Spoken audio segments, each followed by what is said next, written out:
इजाजत देना ना शुरू कर दे। इजाजत के पीछे निस्बतें चाहिए, उन निस्बतों की ताकत चाहिए। वो जो इजाजत मिलती है, उस इजाजत के अंदर जो तासीर होती है, उसमें जो कमाल होता है, उसमें जो अंदर की कैफियतें होती हैं, उस इजाजत से नस्लों में तवंगरी, दौलत, रिस्क, इज्जत, सेहत ऐसे बारिश की तरह बरसती है। मेरे जो मुर्शिद थे हजरत ख्वाजा सैयद मोहम्मद अब्दुल्ला हजवेरी रहमतुल्लाह अलैह, मेरे मुर्शिद जो थे वो हजरत दाता साहब की सच्ची आल में से थे। मुझे जाते जाते उन्होंने इजाजत दी 1991 सितंबर में, और मदीना मुनव्वरा फरमाया मैं जा रहा हूं बस अब बकी में, और बकी के अंदर जाके सो गए। अब भी मैं मुर्शिद के यहाँ जाता हूं तो जन्नत अल बकी के कब्रिस्तान में उनकी निस्बतें देखें कितनी ऊंची हैं।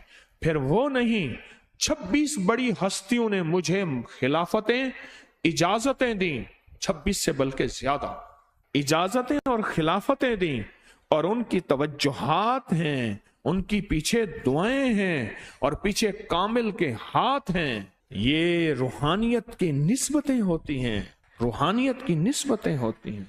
इन निस्बतों के साथ जैसे आप तस्बीखाने में माशाअल्लाह पूरी दुनिया में लोग यहाँ आए हुए हैं, और बड़े बड़े हस्तियां यहाँ आई हुई हैं जो मिट्टी होके चटाइयों पे पड़े हैं, खवातीन में भी मर्दों में भी, बड़े बड़े ओहदों वाले, इज्जतों वाले, बड़े बड़े मकाम वाले यहाँ अपने मुर्शिद खाने में बेहैसियत होके पड़े हैं। जो बेहैसियत होके आता है अल्लाह उसको इज्जत और मकाम और हैसियत देता है। कहने लगा मैंने ना हमजाद को काबू करने के लिए मैंने एक अमल किया। अमल यह था कि एक बड़ा सा थाल ले ले, जैसे ये गारे और मिट्टी में थाल होते हैं, उसका चराग बना ले, उसमें 10 किलो तेल डालें और बड़ी सारी बत्ती हो, ठीक, उसकी बत्ती जलाएं। 10 किलो तेल जलना है, ये सारा कितना तेल जलना है, उसकी बत्ती में उसकी लौ में देखना है, और फिर बैठना इस अंदाज से है कि मेरा साया हो और फिर मैं अपने साये को भी देखूं, लो को भी देखूं, और उसके बाद ये वजीफा पढ़ना है। 40 दिन में ये 10 किलो तेल जल जाता है। दिन रात बैठना है और इसको पढ़ना है। 30 दिन जब गुजरे थे, 30 दिन गुजरने के बाद उसको नक्शे नजर आना शुरू हुए। नक्शे ये नजर आना शुरू हुए कि घर है, बच्चे हैं, खेल रहे हैं, अम्मा बैठी है, आपस में बच्चे को लड़ भी रहे हैं, खा भी रहे हैं, पी भी रहे हैं। इसने उधर से तवज्जो हटाई। मुर्शिद ने फरमाया था कि देख मेरी निगरानी में अमल कर रहा है, नक्शे नजर आएंगे, किसी नक्शे में ना तवज्जो करना ना खौफ करना, खौफ भी आएगा, चीजें भी आएंगी, ना करना, बस ना करना। दूसरे दिन ओफे से नजर आया, फिर बच्चे हैं किसी बाग में खेल रहे हैं, एक बच्चा फिर गुम हो जाता है, माँ रोती है, इतना रोती है इसको रोना आ जाता है। फिर ख्याल आया मुर्शिद ने फरमाया था किसी तवज्जो ना कर, ये क्या नक्शा शुरू हो गया। अच्छा, फिर 2 दिन के बाद नक्शा आया, बच्चे खेलते खेलते खजूर पे चढ़ गए, एक बच्चा जो ऊपर से गिरा उसके बाजू टूट गई, लात टूट गई। अब पता चला वो तो मर गया। अब उसकी मैयत पे जो अम्मा ने बैन डाले, जो अब्बे ने रोए और घर की माइयां रोई, असल इसको वजीफे से हटाना था, और इसकी नजर जो वो वहां है वहां से नजर से हटाना था। फिर इसको मुर्शिद का ख्याल आया कि तवज्जो नहीं हटानी, ध्यान नहीं हटाना। फिर ख्याल आया जब मुर्शिद कामिल हो फायदा कभी नहीं होगा जब तक यकीन कामिल ना। असल तवज्जो हटानी है, और बहुत ज्यादा रोना, और इतना रोना कि सरकार का ख्याल आया, बच्चे को ले जा रहे हैं, उसकी मैयत फिर कब्र खोद रहे हैं, फिर उसका ये कर रहे हैं, रोना इतना कि इसके आंसू, रोने की कोई कैफियत थी माइयों की। 2 दिन अभी रहते थे 40 दिन में से, तो फिर वही घर नजर आया, बच्चे खेल रहे हैं। शौहर आया, उसने आके कहा मुझे रोटी दो। उसने कहा घर में तो कुछ भी नहीं है, लकड़ियां ही नहीं है, आपने कुछ दिया ही नहीं। मियाँ बीवी की लड़ाई हो गई। उसने कहा फिर ठीक है, मैं आज सबको जला देता। उसने कहा लकड़ियां ले आया, इधर उधर से लकड़ियां ला के ना से उसने वो लकड़ियां जलाई, बच्चों को उठा के जो डाला आग में, जो चीखें निकली बच्चों, दूसरे को पकड़ के डाला, तीसरे को डाला, चौथे को डाला, आग में डालता जा रहा है।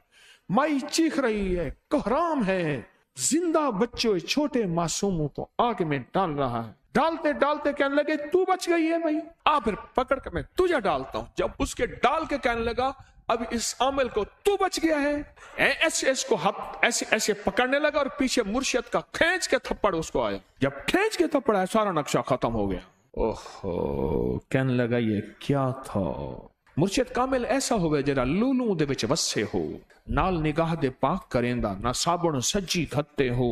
ये उस वक्त होगा जब यकीन होगा, جب تیرا یقین کمزور ہے، مرشد کامل ہے، یقین کامل نہیں ہے، ناکام رہے گا ساری زندگی، تھرمامیٹر لگاتا رہے گا۔ کوئی کہہ دے گا کہ تیرا مرشد 1 نمبر ہے، ولی ہے، کہا سبحان اللہ۔ کوئی کہہ دے گا 2 نمبر ہے، کہے توبہ توبہ۔ ساری عمر اسی زندگی میں رہے گا، کبھی نہیں پا سکے گا۔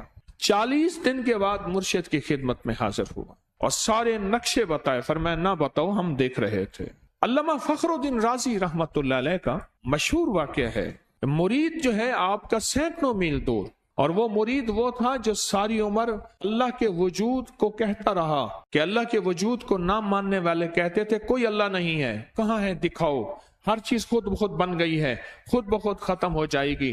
ان کے پاس 100 دلیلیں تھیں، کتنی 100 دلیلیں تھیں، اور آج تک ان کی دلیلوں کو کوئی توڑ نہیں سکا تھا اللہ کے وجود پہ۔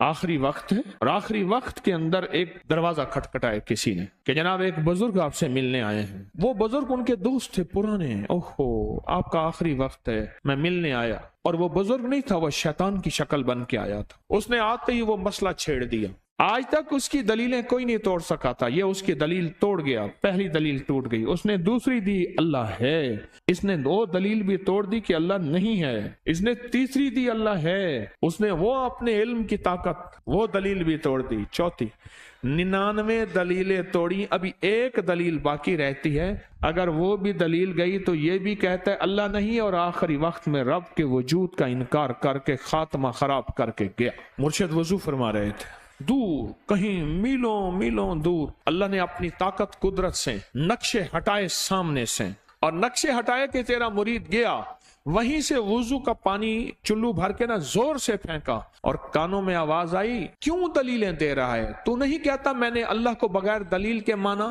تو دلیلیں دے رہا ہے؟ کیوں نہیں کہتا کہ میں رب کو بغیر دلیل کے مانتا ہوں؟ علامہ رضی اللہ تعالیٰ عنہ امیر المومنین مسجد نبی میں خطبہ دے رہے ہیں، حضرت ساریہ صحابی تھے، وہ اس لشکر کے سپہ سالار تھے، میلوں سے میلوں سینکڑوں میل دور ایسے نقشے ہٹے، اور خطبے کے دوران انوکھی بات کہہ دی، یا ساریہ الجبل، ساریہ پہاڑ کے پیچھے دیکھ دشمن وہاں سے حملہ کر رہا ہے، اور پھر خطبہ شروع کر دیا۔